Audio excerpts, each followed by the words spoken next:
Oscar Pistorius will be sentenced today for the murder of his girlfriend, Reeva Steenkamp. The 29-year-old former Paralympic athlete initially received a 5-year sentence for culpable homicide in 2014, but that conviction was overturned on appeal. We cross now live to our reporter, Chriselda. She is outside the Pretoria High Court. Chriselda, good morning to you. But just before you speak to your guest now, paint us a picture on the media interest today on the trial.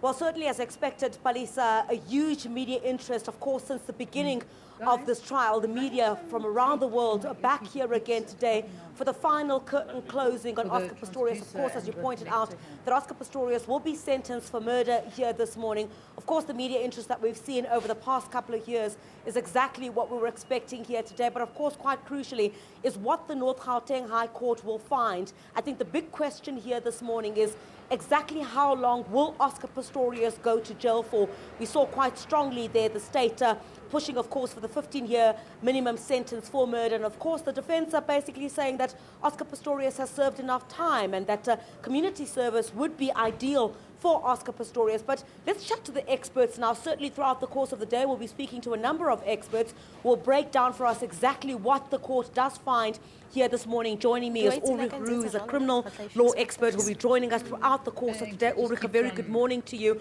I think, you know, this is exactly what the world has been waiting for here this morning. Finally, the case coming to an end. What are the crucial aspects you think the court would need to take into account before handing down that sentence here this morning? Well, when considering a proper sentence, the court needs to consider the personal circumstance of the accused. Obviously, Oscar's disability will come into play, as well as the fact, as you pointed out, he's already served 1 year in prison. He's also served 1 year under correctional supervision and house arrest almost. Then secondly, the seriousness of the offence. Serious offence, obviously murder, being convicted of it, an innocent person lost her life.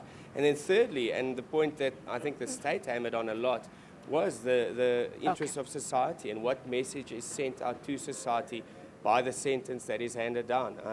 I think the testimony of Barry Steenkamp during the aggravation of sentence was very important because it just brought across how serious this offence is. Well, that's exactly what I wanted to come to. You know, could Barry Steenkamp's testimony be seen as the trump card for the state in this particular issue? Because it really hit home exactly what the Steenkamps went through after Reeva Steenkamp had been killed, from issues relating to loss of income, you know, to a complete change in the way that the family had lived.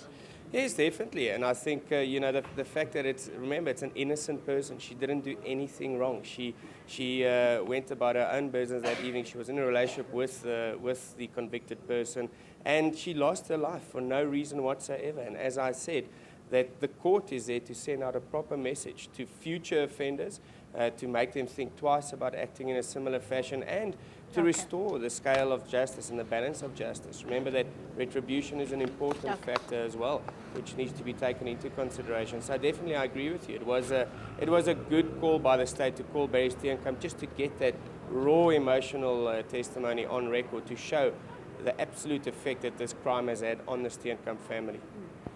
How important was it for the defense then?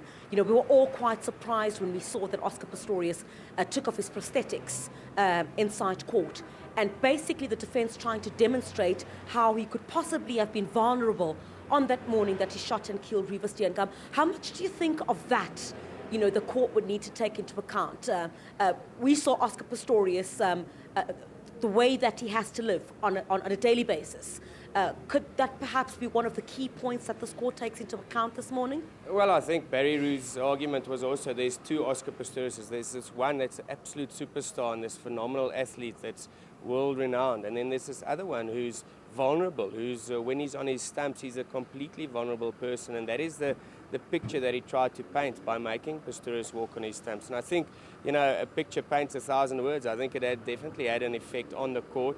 Very emotional, that move by Barry Roux, obviously. And you could see the absolute trauma that Pistorius was going through whilst he had to walk on his stumps. So also to paint a picture of what position he was in when the crime was committed. And I think definitely an effective move by Barry Roux.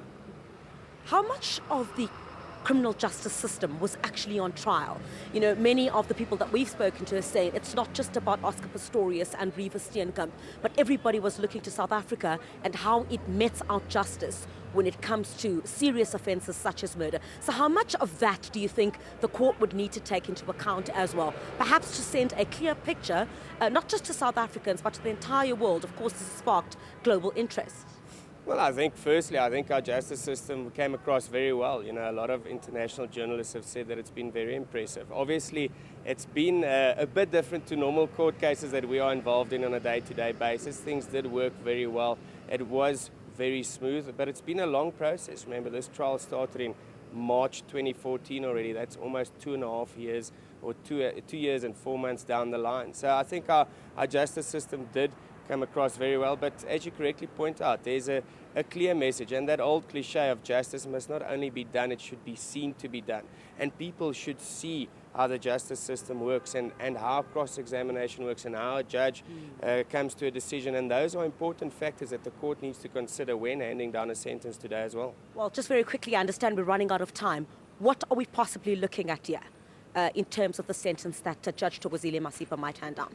Well, I think obviously speculation at this stage, but possibly she's going to deviate from the minimum sentence. I think possibly 6 to 10 years imprisonment, coupled with house arrest possibly and community service. All right, thank you very much for your views there and certainly putting your head on the block there. Certainly we're expecting proceedings or the sentencing to begin being handed down at 9:30 here this morning. Of course, none of the family members have arrived on both sides, the Steenkamps as well as the Pistoriuses, but we did see State Prosecutor Chriselda arrive a bit earlier on here this morning. We're still expecting Oscar Pistorius' lawyers to arrive, but certainly the world's interest here this morning on the North Gauteng High Court as Oscar Pistorius will know his fate.